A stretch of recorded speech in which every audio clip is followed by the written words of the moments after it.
I've got breaking news tonight. The FBI has raided the home, office, and hotel room of President Trump's longtime personal attorney, Michael Cohen. And the president, as you can imagine, is not happy about it. So I just heard that they broke into the office of one of my personal attorneys, good man, and it's a disgraceful situation. It's a total witch hunt. I've been saying it for a long time. The raid reportedly linked to the Stormy Daniels fiasco that won't go away. And now Cohen is said to be under federal investigation for possible bank fraud, wire fraud, and campaign finance violations. With me now, senior editor at the Federalist and Fox News contributor, Mollie Hemingway. We matched tonight. That is glorious. Mollie, welcome to the show. Great to be here with you. The president understandably upset. What is going on here? Well, there are so many things that are going on. And the one thing that we do know is that these offices were raided, that and that means that the people who got the search warrant had to show probable cause, that they really think that there's some wrongdoing here. We don't actually know what the wrongdoing is. We also could have a pretty good idea that the wrongdoing actually isn't related to Trump or Russia, in that if it were related, this would really taint that investigation to go after the attorney-client records for Trump's attorney and Trump. So there's a lot that we need to find out, but this is a pretty aggressive move by the FBI, and there's a lot that we need to find out. The attorney's attorney, Michael Cohen's attorney, has said that the Office of the Special Counsel actually was in possession of the information that led to the search warrants. What do you know about that? Well, and if they had information and it's not related to the actual thing they're supposed to be investigating, which is treasonous collusion between Trump and Russia, maybe this was the proper way to go about it, to refer it to the proper FBI office and let them handle this, proper Department of Justice office and let them handle this. Yeah. But it is really unprecedented. I mean, when you think about how the FBI handled the investigation into Hillary Clinton, they let one of her political appointees call herself Hillary's attorney so that she could have privileged attorney-client communications. That's absolutely right. They gave her immunity, and they didn't even require anything in response. So that's a very different way of handling someone who was the target of a criminal investigation by the FBI versus this. So I think people have already been wondering, what is going on with this probe?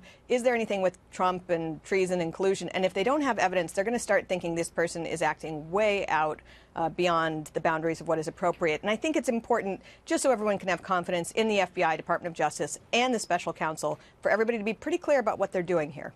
And there are a lot of agents who are still frustrated about the way the Hillary Clinton investigation played out. And we're gonna talk a little bit about Loretta Lynch later in the show and the interview that she gave to Lester Holt. But let's talk about the president a little bit, because I said last week that I think a lot of what we've heard from special counsel is a gift to the president. And I think if he is impeached, it will be a blessing for him politically.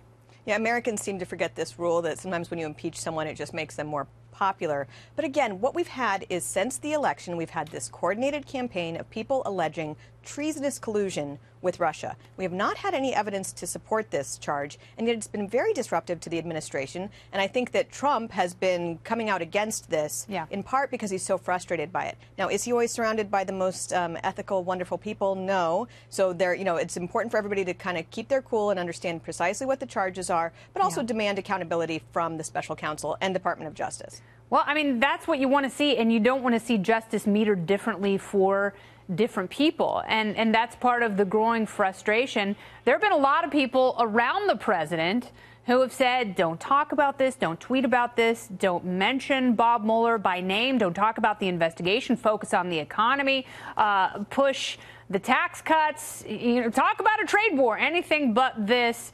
Obviously, this is much more personal for him. It's almost the same reaction he had when he heard that Steve Bannon had spoken on the record with an unfavorable biographer. Well, he didn't like that, no. And I mean, imagine, though, what it would be like to be the target of an investigation. Trump says he knows there's no collusion with Russia. So far, we don't have any evidence of that. We do have a lot of evidence of wrongdoing at the FBI and Department of Justice, whether it was early on, even before or right at the beginning of the administration, the criminal leaking of information about Trump affiliates, all sorts of shenanigans, such as Andrew McCabe launching an investigation into Jeff Sessions for being a Russian spy. And that would have had to have been signed off by someone above Andrew McCabe. And everything we've found out about this probe into Trump suggests unevenness, two Americas there are, as John Edwards liked to say, where you're treated differently depending on your political views. That is something that really needs to be cleaned up. And it would be nice if Mueller, who leaks all these things about other issues going on, were also looking at what he has no doubt found about problems at the Department of Justice and FBI as well. And how this Hillary Clinton email server investigation unfolded, how people were charged and who was given immunity and why. Because I think you'll see the threshold between the FBI investigation and the special counsel investigation are vastly different. And that doesn't seem to be fair. And if there is a discrepancy, someone has to answer for that. I'm worried that no one will ever have to answer for that. And people now just internalize and expect that in this hyper-politicized country of ours, that's just the reality from now on. And this is very important. People understand, you might have totally different ideas about Donald Trump, thinking he's great, thinking he's awful. It's really important for everybody to have confidence in the FBI and Department of Justice. And just this week, we've had yet another piece of information that the Department of Justice and FBI are not even turning over to Congress a simple memo that explains how the probe into Trump and Russia began. That should be so simple to do. Just turn over that piece of paper. They're throwing up all sorts of roadblocks and doing everything in their power to keep from providing that. Why? And it would be good for everyone who cares about civil liberties and cares about rule of law, no matter what you think about Donald Trump, to care about the integrity of these agencies that do our law enforcement and intelligence Absolutely. operations. To throw up all the FISA warrants and the memos and enough of the memos about the memos. Let's see the source material so we can make these decisions for ourselves. Mollie Hemingway, thank you so much.